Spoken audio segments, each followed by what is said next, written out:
Bonjour à tous et bienvenue dans cet épisode de l'art du parfum, le podcast où l'on parle de tout ce qui touche au parfum et à l'univers olfactif.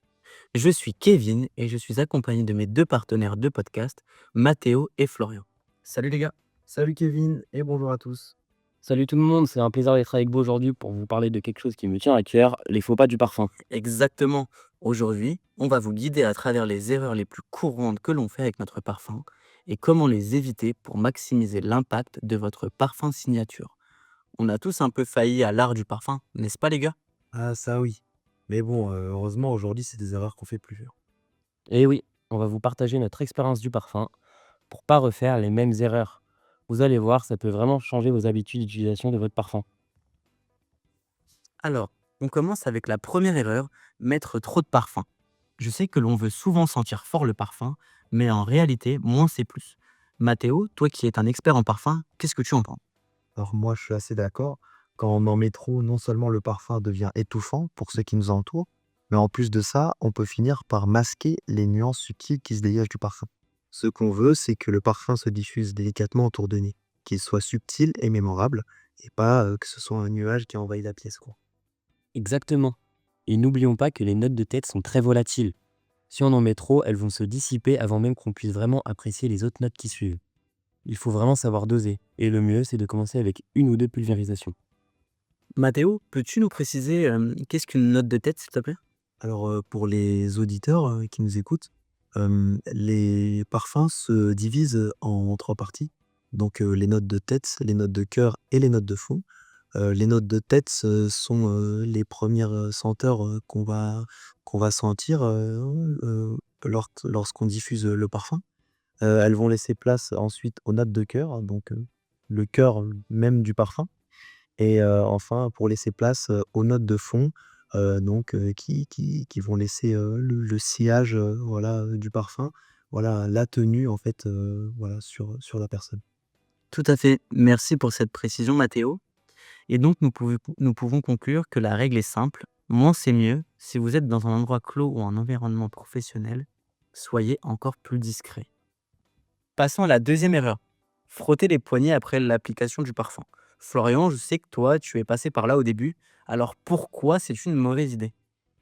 Ah, cette vieille habitude. Frotter les poignets après avoir appliqué le parfum, c'est vraiment une erreur. Quand on frotte, on écrase les notes de tête.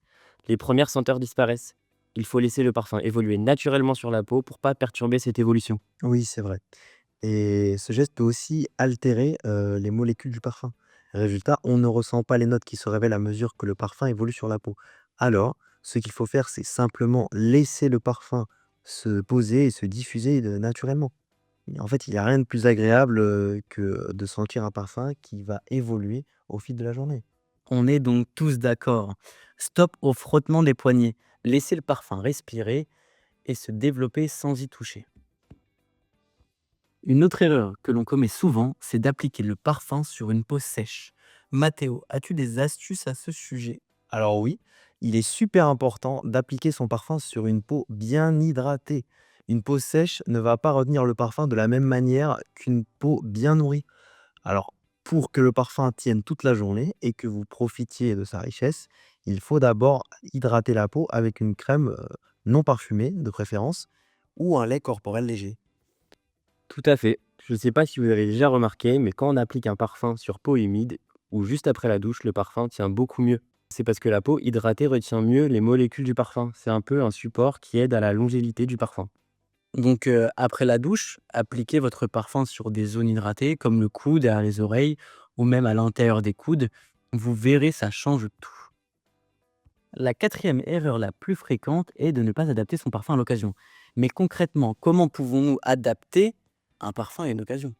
Alors Kevin, je sais pas si toi, tu fonctionnes pareil, mais moi j'ai, 2 parfums. J'ai un parfum pour, les soirées, pour les rendez-vous amoureux ou les repas, vraiment, hors, travail et j'ai vraiment un parfum de travail car, en fait, il y a des parfums qui vont être inappropriés au bureau.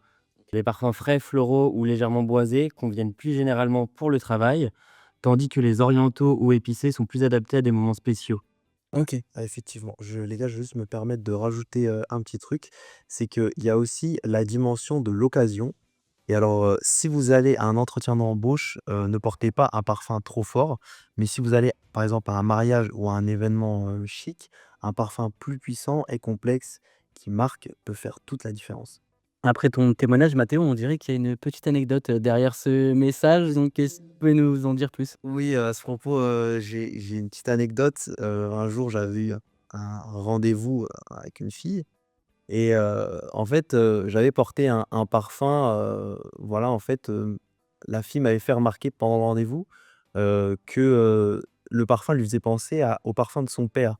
Donc c'était un parfum, bon, je nommerai pas lequel, mais qui était, assez daté et du coup, bah, c'était pas adapté. Voilà.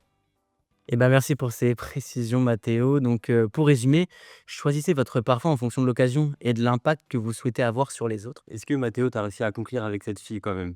Oui, quand même, mais bon, il a fallu ramer, mais voilà, je Enfin, le l'ai parfum t'a pas aidé? exactement. Donc, nous arrivons au terme de ce podcast. Donc, la dernière erreur, c'est de mal conserver son parfum.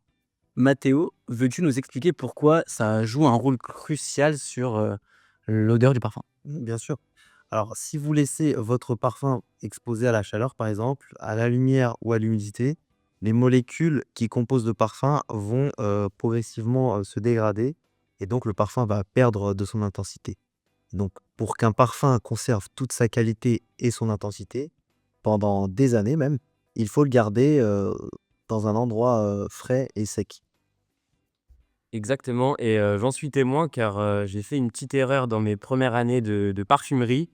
Ouais, j'ai, mis, mon parfum, dans ma salle de bain au bord de la fenêtre. Je le conservais ici et bon, bah, au début, tout allait bien, mais au fil des mois, en fait, je mettais du parfum, mais je m'en rendais pas compte, mais au final, son odeur, ne tenait plus et avait perdu en qualité et du coup, bah, c'était dû, aux rayons du soleil, à la chaleur que la fenêtre lui procurait.